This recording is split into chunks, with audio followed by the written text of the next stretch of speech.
Curhat Cegah Depresi, dialog kita lanjutkan kembali masih bersama dua psikiater, ada Pak Danardi dan Pak Vidi. Dan bagi Anda yang ingin bergabung bersama kami, yang ingin curhat, silahkan menghubungi nomor telepon yang sudah ada di layar kaca Anda. Saya ke Pak Danardi. Pak, ini kalau kita bicara tadi kan stres itu bukan depresi, stres itu adalah mungkin bisa stimulus atau awal yang bisa terjadinya depresi. Awal yang bisa membuat orang jadi depresi. Nah, tapi Dr. Fidan tadi menjelaskan, stres itu bisa stres yang normal atau stres yang kemudian meruntuhkan seseorang. Oke. Nah, yang menjadi catatan adalah bagaimana caranya stres itu bisa membuat kita menjadi lebih baik, kan biasanya kan itu stres yang membuat kita menjadi berkembang atau justru membuat kita menjadi depresi tadi. Nah, itu tadi kan ada faktor apa namanya? Ketahanan daya tahan tubuh. Nah, bagaimana supaya kita bisa tahan terhadap itu, Dok? Nomor satu berlatih pasti. Berlatih. Artinya harus menerima banyak stres juga dong? Salah satunya. Oke. Katakanlah misalnya sekarang di dunia keluarga saja lah. Kalau orang tuanya juga menularkan cara berpikir positif, tentu akan anaknya menjadi positif. Tapi kalau ibunya atau bapaknya mengeluh terus, pasti akan arahnya menjadi berpikir negatif. Itu salah satu bahwa role model bagi seorang remaja atau mungkin balita pasti orang tuanya. Kalau orang tuanya itu bisa memberikan contoh yang kuat, insya Allah nanti akan jadi kuat. Boleh nggak kalau saya katakan ini menjadi istilahnya mungkin ring satu yang membentuk seseorang itu menjadi tangguh atau tidak tangguh? Pada usia 3-5 tahun mungkin sampai prasekolah, orang tua itu adalah malaikatnya bagi anak-anak. Dan juga bisa jadi hantunya juga. Jadi malaikat Israel juga. Baik, Dokter Danardi, kalau kita melihat manusia atau masyarakat di Indonesia ini kan heterogen. Ada kelas yang A, B, C, dan D. Yang mungkin kelas A dan B ketika dia menghadapi depresi, pasti depresi pun berbeda-beda. Ada masalah keluarga, begitu ya. Ada masalah lain, ekonomi, dan juga masalah-masalah lain. Nah, kalau kita melihat, Anda pernah menemui beberapa kasus, mungkin bisa diceritakan bersama kami, berapa banyak orang-orang yang depresi di kalangan menengah ke bawah dan juga menengah ke atas, apa masalah mereka yang terbanyak? Iya, kalau tadi kan bahwa depresi tidaklah hanya dari eksternal saja. Iya, kita ambil langsung kasusnya yang pernah Anda tangani, seperti apa? Wah, banyak sekali kasus yang saya tangani. Tapi saya mungkin membaginya begini, bahwa depresi itu ada yang depresi sifatnya ringan, depresi yang sedang, sama depresi yang berat. Kalau Dr. Fidan tadi memberikan gambaran. Bisa tahu ringan, sedang, beratnya itu dari mana indikasinya itu? Kalau 3 gejala utama adalah, tadi seperti juga disampaikan, bahwa sedih berkepanjangan. Sedih berkepanjangan. Kemudian tidak bisa menikmati hidup. Kehilangan minat. Kemudian kedua bahwa letih, lesu, lemah. Dan kalau sudah berlangsung 2 minggu, maka diagnosis itu bisa kita tegakkan. Bahwa dia depresi, termasuk kategori depresi. Tetapi kemudian juga berat ringannya kan beda-beda. Apakah sedihnya itu berkepanjangan, terus menarik diri, tidak mau ketemu orang, atau sebenarnya juga masih bisa komunikasi. Tidak bisa menikmati hobinya, tidak bisa nonton sinetron, itu hanya sesekali. Tapi saya juga menyarankan untuk tidak nonton sinetron kalau saya. Karena semakin depresi, mellow. Saya mau cerita hobi. Nah, seringkali juga ada gejala tambahannya. Atau gini dulu, bahwa depresi tadi dikatakan Dr. Fidan adalah gangguan suasana perasaan. Kalau kita melihat aspek mental, itu kita harus melihat 3. Pola pikir, suasana perasaan, sama tindakan. Nah, meskipun terganggunya itu hanya di suasana perasaan, tapi namanya kalau seseorang itu kena depresi, pasti 3-tiganya bermasalah. Ketika mereka sudah merasa depresi, kemana mereka harus pergi, Pak? Ini langsung curhat yuk, gitu.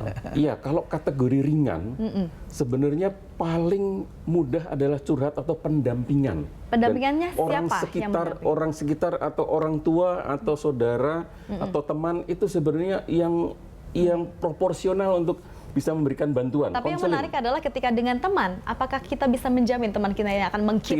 Tidak bisa menjamin. Bagaimana ini? Ilmu konseling itu ada ilmunya. Harus sekolah ya. Ilmu konseling ada ilmunya. Tapi artinya harus psikiater atau psikologi? Tidak, prinsipnya begini. Kalau depresi ringan, seseorang kemudian didengar, seseorang itu kemudian ditampung, mungkin kita belum bisa memberikan suatu solusi, itu udah satu langkah. Paling tidak didengarkan. Didengarkan. Baik. Artinya ada ini, ketika seseorang depresi kan biasanya menarik diri. Tidak mau ngomong. Tidak mau ngomong. Ya. Ketika dia mau ngomong, itu sudah satu langkah. Artinya gini, apakah memang ada beban yang itu Betul. jadi terbagi seperti itu? Terbebani, terus kemudian buntu pikirannya. Oke. Kemudian sudah bersedia ngomong, itu sudah mulai satu langkah. Oke. Dengarkan saja. Kalau kemudian si pendamping itu punya ilmu, berikan pikiran positif, berikan alternatif. Bahwa hidup ini tidak hanya untuk masuk kedokteran misalnya, masih bisa jadi masuk. Itu juga anak-anak yang baru mau masuk kedokteran dan tidak lulus gitu ya. Bahwa ada alternatif yang lain. Hidup itu selalu alternatif. Saya dulu kuliahnya teknik sipil, Pak.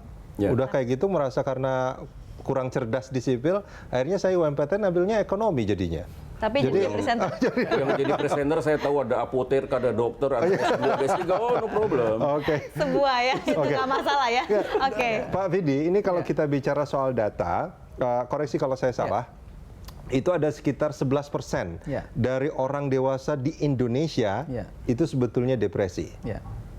Betul seperti itu? Iya. Jadi kalau kita menggunakan beberapa data yang memang terkumpul melalui beberapa proses, yang dipakai pertamalah riset kesehatan dasar oleh Kementerian Kesehatan.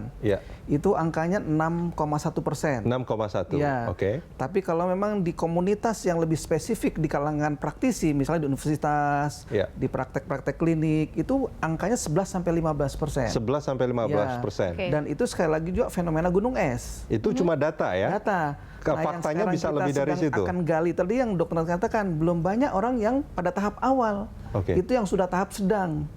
Pada tahap yang berat bahkan sudah terlanjur, sudah realitasnya sudah terganggu dengan pikiran-pikiran bunuh diri dan sebagainya. Artinya boleh nggak kalau saya katakan mungkin orang, maaf ya, yang punya gangguan jiwa atau gila itu juga awalnya juga karena depresi. Oh tidak, itu jurusan lain itu. Itu lain lagi ya?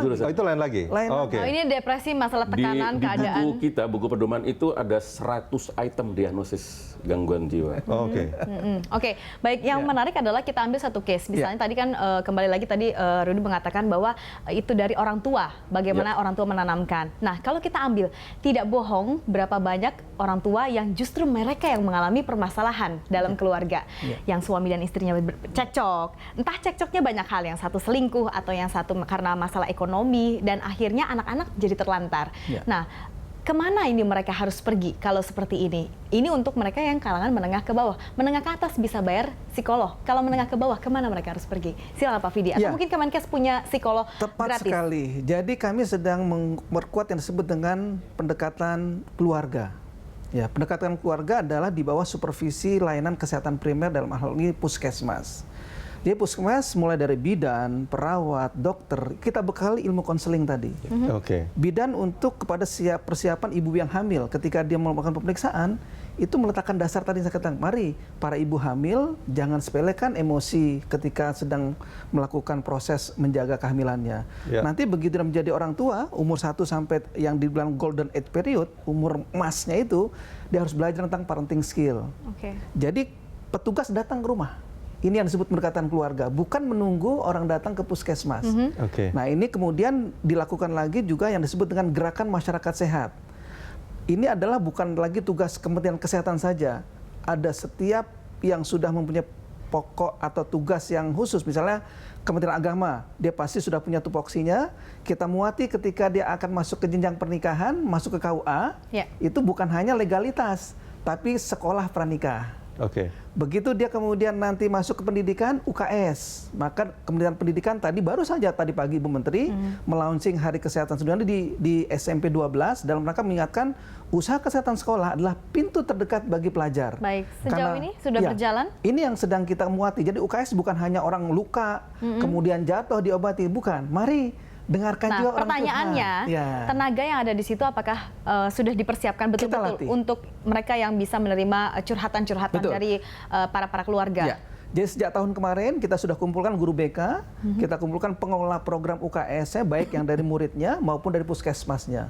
Jadi ketiga pelaksana ini, puskesmas sebagai supervisornya, guru sebagai orang yang menepati peran pendidiknya, murid yang menjalankan UKS-nya. Ini kalau ini kan lebih ke mahasiswa, siswa ya Pak? Siswa dan siswi. Kalau keluarga orang tuanya sendiri kemana nih Pak? Nah, tadi setelah dari sini kan dia akan mendapatkan pengetahuan. Sehingga kalau tadi, mama kayaknya lagi depresi nih mah, nah ke puskesmas mah. Nah, jadi dia menjadi corong untuk dia mengingatkan kepada anggota keluarganya. Jangan sejauh ini puskesmas yang ada sudah ada? Siap. Sudah, jadi kalau masyarakat merasa depresi sudah bisa ke puskesmas terdekat? Iya. Termasuk tadi kami katakan puskesmas itu sudah ada profesional yang sudah kita bekali, bidan, perawat, dokter. Itu dengan lanah-lanah yang spesifik, bidan untuk kehamilan para ibu, yang kemudian dokter ketika mungkin, ini juga satu hal yang mungkin harus diingatkan, orang sakit fisik itu 30% adalah latar belakangnya juga menderita depresi. Misalnya orang kanker, orang sakit TBC, orang sakit jantung. Di balik sakit fisiknya, 30% itu juga mengalami depresi. Ada istilah psikosomatik. Apakah itu yang dimaksud sebetulnya, dokter? Beda lagi. Itu beda lagi? Beda lagi. Ini betul-betul orang sakit fisik. Misalnya orang sakit kanker. Dia sudah menderita tentang kankernya. Lalu juga dokter mengatakan, aku udah nggak ada lagi teknologi yang mungkin bisa mengobati nih, Bu. Akhirnya dia kemudian merasa, waduh, buat apa saya hidup lagi?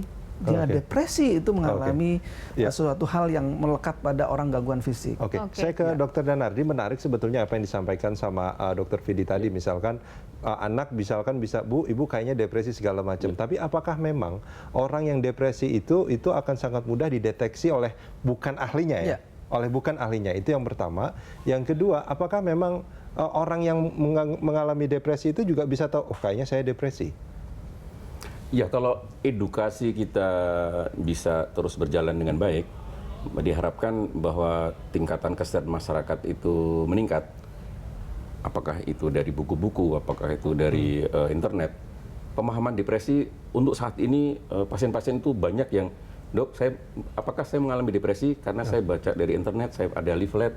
Jadi pendidikan masyarakat itu saya kira sangat penting, dan mungkin untuk saat ini berbeda dengan 10 tahun yang lalu barangkali ya. Bahwa saat ini sudah banyak sekali masyarakat itu paham tentang gangguan mental, tentang depresi, tentang cemasan. Dok, saya mengalami cemasan.